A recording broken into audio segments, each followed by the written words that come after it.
Très bonjour, très chers frères et sœurs. Merci de me recevoir chez vous encore une fois, votre frère, le docteur Raphaël Ekamba.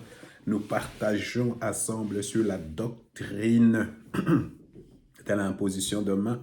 Alors, beaucoup de gens pensent que l'imposition de main, c'est réservé seulement à une catégorie de personnes, les pasteurs, les évangélistes, les prophètes et tout ça. Non, c'est quelque chose que tous nous devons pratiquer. Alors, nous sommes en train de voir comment nous pouvons pratiquer cela. Alors, mais la première des choses, je te prie vraiment de t'abonner, de partager cette vidéo avec quelqu'un d'autre, de me donner peut-être un like, mais surtout de relire tous les versets bibliques. Il faut, vous savez, j'exhorte les gens, il faut toujours examiner toutes choses à la lumière de la parole de Dieu. Toutes choses, il faut les examiner. Alors, c'est quoi la doctrine de l'imposition de main?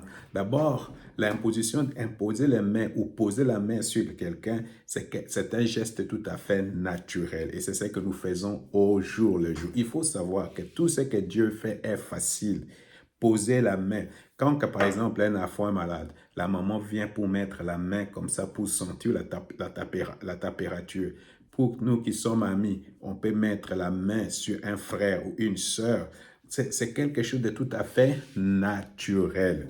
Mais par ces gestes tout à fait naturels, c'est par ces gestes que Dieu transmet la puissance, transmet la guérison, transmet la délivrance, transmet des dons, transmet même change même de caractère de personne. Alors, on parle de ces gestes tout à fait anodins et naturels.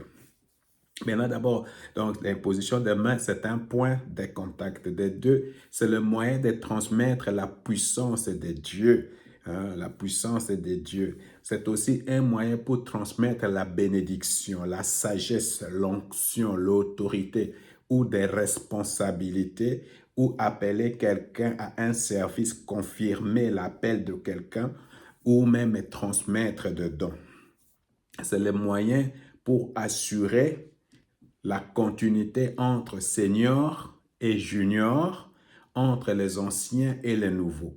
Ça, par exemple, dans le leadership, le pasteur est ancien, maintenant on appelle un jeune frère pour transférer ce que le pasteur avait aux jeunes. Par exemple, Moïse était devenu vieux, on impose les mains pour que Josué reprenne. Donc, vous voyez, alors, maintenant, c'est aussi un moyen de transmettre l'autorité ou la mission.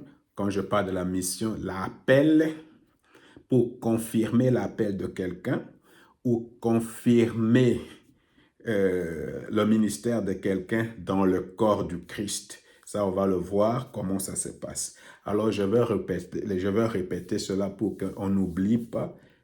Vraiment, l'imposition des mains, c'est quelque chose tout à fait naturel. C'est un geste naturel que nous pratiquons au jour le jour.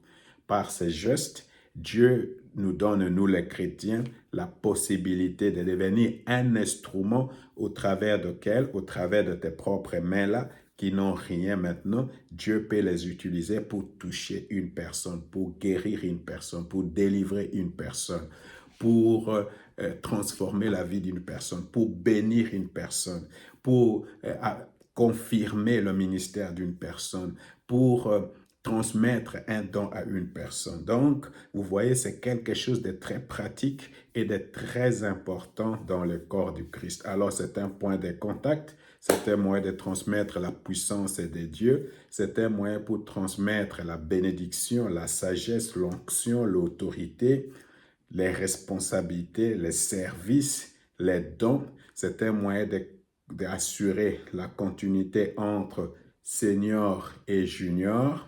C'est un moyen de transmettre, de confirmer l'appel d'une personne ou l'autorité d'une personne dans un ministère. On va maintenant commencer à le voir. On va commencer à voir comment cette pratique a été faite, a été appliquée dans l'Ancien Testament et après, on va le faire. On va voir comment Jésus l'a fait lui-même, comment les apôtres l'ont fait et comment nous aussi nous pouvons le faire. Et après, je vais donner vraiment quelques conseils pratiques. Et si nous pratiquons, nous allons expérimenter quelque chose. Nous allons voir que ce que la parole de Dieu dit, c'est la vérité. Que le Seigneur vous bénisse.